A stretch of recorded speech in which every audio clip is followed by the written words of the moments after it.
gaan verder. Hè. Wat moeten we doen nadat we zo'n boterham hebben opgegeten? Tanden poetsen. Naar school gaan, maar eerst nog iets anders. Tanden poetsen, we gaan ons tanden poetsen. Neem je tandenborstel.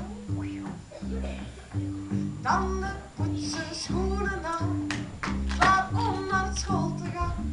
Tanden poetsen, schoenen aan. Klop mama's kleren achteraan. Ik klop niet mama's kleren achteraan, ik klop mama's benen achteraan. Ik klop mama's benen achteraan. En mama die heeft, ik weet niet, lange benen en jij hebt korte benen. Dus je moet heel hard lopen. Allemaal mee lopen, allemaal mee lopen, lopen. Het laatste loopt er wel een beetje.